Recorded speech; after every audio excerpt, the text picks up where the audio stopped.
Hello everyone, welcome to my channel Foodable Akanksha.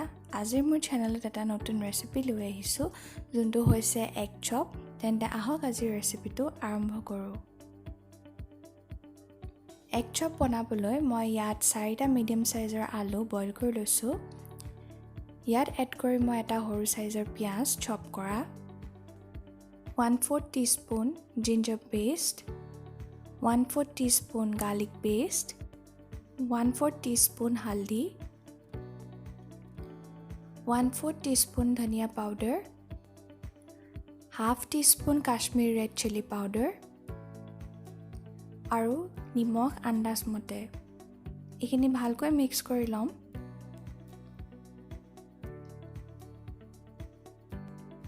Etia moi yat 3টা boil kora koni loisu. আৰু কণী গিটা মই 4 ভাগত কাটি লম।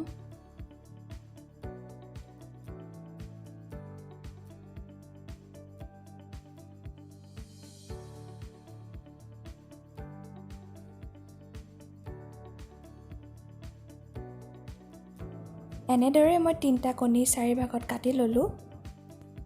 এতিয়া মই লৈছো এটা কণী আৰু সেই কণীটো ভালকৈ ফেটি লম।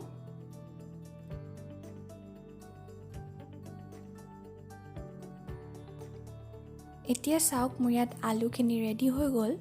লগতে মই কণীখিনিও কাটি ললো আৰু তাৰ লগতে মই ইয়াত লৈছো 1 কাপ ব্ৰেড ক্ৰাম্বছ আৰু তাৰ লগতে মোৰ ইয়াত ফেটি থোৱা কণীটো ৰেডি হৈ গ'ল। এতিয়া মেশ কৰি থোৱা আলুখিনিৰ পৰা সৰু পৰ্চন এটা লৈ এনেদৰে হাতত স্প্ৰেড কৰি লৈছো।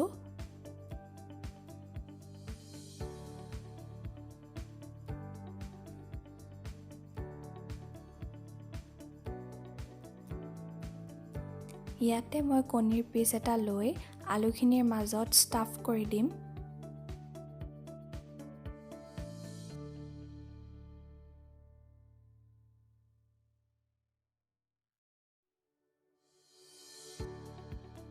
এতিয়া যোনটো বল বনালো সেই বলটো ফেটি থোৱা কণীখিনিত ৱাশ কৰি লম।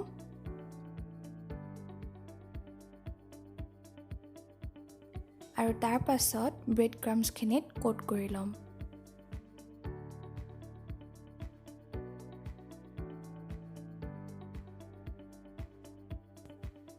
এনেদৰে মই গোটেই চপখিনি বনাই ললো।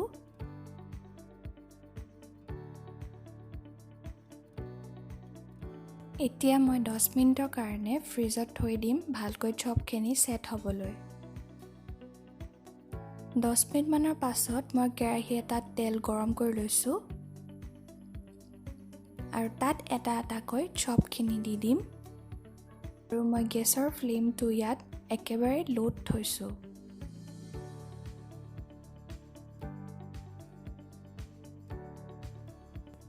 চপখিনি এটা সাইডে গোল্ডেন ব্ৰাউন হোৱাৰ পাছত ইটো সাইডেও গোল্ডেন ব্ৰাউন হোৱালৈকে ভাজি লম।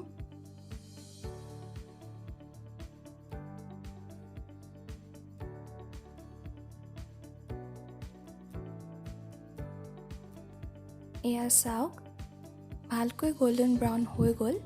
এতিয়া মই চপখিনি এখন প্লেটত উলিয়াই লম।